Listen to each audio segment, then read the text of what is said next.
GDP आंकड़ों में बढ़ोतरी के बाद प्रधानमंत्री नरेंद्र मोदी ने सोशल मीडिया पर लिखा है। पीएम मोदी ने कहा है कि जीडीपी वृद्धि अर्थव्यवस्था में मजबूत गति है। इस वजह से जीडीपी में वृद्धि हो रही है क्योंकि अर्थव्यवस्था में मजबूत गति बनी हुई है। भारत तेजी से बढ़ने वाली अर्थव्यवस्था है, कहा प्रधानमंत्री ने। ये आने वाली चीजों का सिर्फ एक ट्रेलर है, यानी आने वाले जो आर्थिक मोर्चे पर हालात हैं देश के लिए वो बेहतर होने वाले हैं। जो अभी हम वृद्धि देख रहे हैं जीडीपी में, ये दरअसल आने वाली चीजों का एक ट्रेलर मात्र है। ये आने वाली चीजों का एक ट्रेलर है, कहा प्रधानमंत्री नरेंद्र मोदी ने।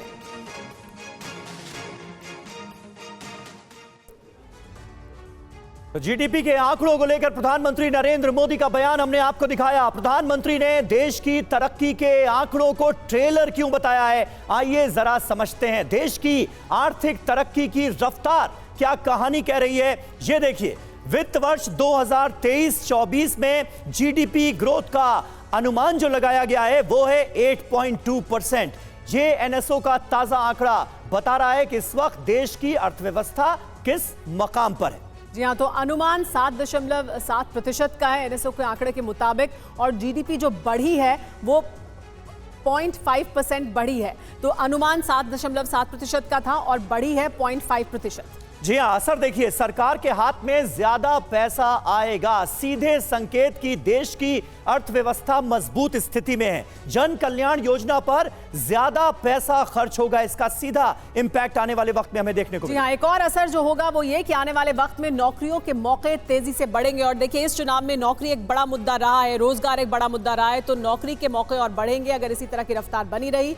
इसके अलावा आपको ये भी बता दें कि अर्थव्यवस्था में उछाल पर विपक्ष ने क्या सवाल पूछे हैं और विपक्ष क्या सवाल उठा रहा है। पहला बड़ा सवाल ये कि देश की आर्थिक तरक्की विपक्ष को क्यों नहीं दिख रही है। ये बड़ा सवाल, क्योंकि विपक्ष का ये कहना है कि आर्थिक तरक्की नहीं हो रही है। जी हां, जीडीपी आंकड़ों में सबूत, विपक्ष इसे क्यों नहीं मान रहा है, यह भी एक अहम सवाल सामने आता है। जीडीपी के ताजा आंकड़े सामने आने के बाद दुनिया में भारत का दबदबा, फिर देश में क्यों सवाल उठाए जा रहे हैं अर्थव्यवस्था को लेकर भी, जो आज मजबूत स्थिति में नजर आती है। तीसरी अर्थव्यवस्था के दावे पर विपक्ष को भरोसा क्यों नहीं होता। 5वें नंबर की अर्थव्यवस्था हमारा देश बन चुका है, तीसरे नंबर की अर्थव्यवस्था बनेगा।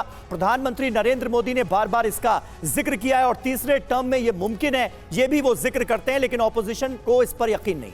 जी हाँ, इसके अलावा एक बड़ी बात यह भी कि तरक्की के आंकड़े में विपक्ष देख रहा है दरअसल महंगाई और बेरोजगारी। विपक्ष का यह कहना है कि महंगाई बढ़ी है, बेरोजगारी बढ़ी है, रोजगार एक बड़ा मुद्दा है। तो एक तरफ अर्थव्यवस्था की बेहतर स्थिति दिखाई देती है, लेकिन विपक्ष के ये सवाल हैं और विपक्ष इन्हीं सवालों को लेकर चुनावी मैदान में भी है। इस पर बात करने के लिए हमारे साथ खास मेहमान भी जुड़ गए हैं। हमारे साथ पुष्पेश पंत जी मौजूद हैं, इसके अलावा हमारे साथ जावेद अंसारी साहब मौजूद हैं, हमारे साथ पंकज झा जुड़े हुए हैं, हमारे साथ इसके अलावा भी बड़े मेहमान जुड़े हैं जो बाहर से हमारे साथ जुड़े हुए हैं। डॉक्टर आलोक पुराणिक हमारे साथ मौजूद हैं जो अर्थशास्त्री हैं, विश्वास पाठक हमारे साथ मौजूद हैं, प्रवक्ता हैं बीजेपी के। बहुत स्वागत है आपका। हमारे साथ ज्योति सिंह, प्रवक्ता कांग्रेस पार्टी, और प्रोफेसर धर्मेंद्र यादव समाजवादी पार्टी के प्रवक्ता भी जुड़े हैं।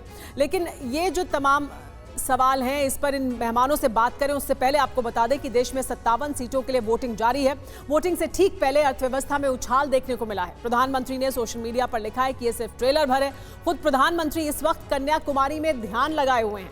ध्यान का आज तीसरा दिन है जो आज खत्म होने वाला है। पहले कन्याकुमारी की तस्वीर हम आपको दिखा रहे हैं, देखिए यहीं पर सुरभि शर्मा भी मौजूद हैं। तो सीधे पहले सुरभि का रुख करते हैं। सुरभि, प्रधानमंत्री ध्यान लगा रहे हैं, देश की अर्थव्यवस्था की स्थिति बेहतर हो रही है और उसको लेकर उन्होंने कहा है, लिखा है सोशल मीडिया पर कि ये ट्रेलर मात्र है, आने वाली जो स्थिति होगी वो बेहतर होगी।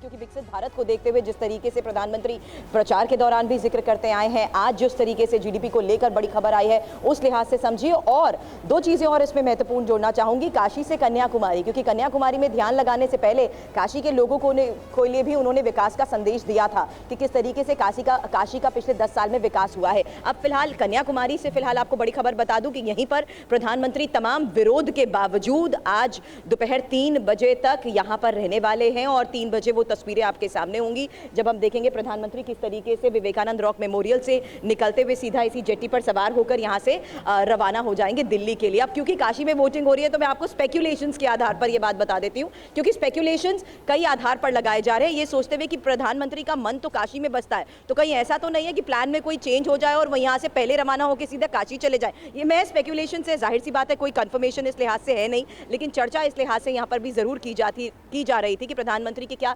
कार्यक्रम में किसी तरह का कोई बदलाव हो सकता है या नहीं। और दूसरी महत्वपूर्ण बात कि प्रधानमंत्री अगर अब आप देखेंगे ध्यान साधना के बाद भी सुमेरा बाहर आएंगे तो उम्मीद कर सकते हैं कि वो लोगों के बीच ये बताएंगे कि किस तरीके से हर बार वो धार्मिक स्थल का अगर रुख करते हैं तो देश की विकास की कामना करते हैं, और देश के विकास की कामना के साथ साथ किस तरीके से विकसित भारत के सपने को वो साकार करना चाहते हैं, उसी प्रक्रिया के तहत वो मौन साधना भी कर रहे हैं, ध्यान लगा रहे हैं। और इस ध्यान के बारे में फिलहाल समीर एक छोटा सा अपडेट आपको दे दूं, क्योंकि यहाँ पर जाहिर सी बात है जिस तरीके से 30 मई शाम से प्रधानमंत्री यहाँ पर हैं, ना वो किसी से, ना वो कुछ बोल रहे हैं, ना वो कोई अन्न ग्रहण कर रहे हैं, सिर्फ तरल पदार्थ पर अभी तक फिलहाल 3 दिनों में मौन साधना के दौरान उन्होंने ग्रहण किया है। तो फिलहाल इंतजार करेंगे समीर और सुमेरा हम इस बात का कि किस तरीके से अपनी मौन साधना को पूरा करते हुए दोपहर का वो वक्त होगा जब कन्याकुमारी से प्रधानमंत्री बाहर निकलते ही सीधा रवाना दिल्ली के लिए होने वाले हैं, और उसके बाद देखना होगा कि प्रधानमंत्री विकसित भारत को देखते हुए, अपनी इस मौन साधना को देखते हुए और जीडीपी के लिहाज से क्या बड़ी बातें दुनिया के सामने। जी सुरभि,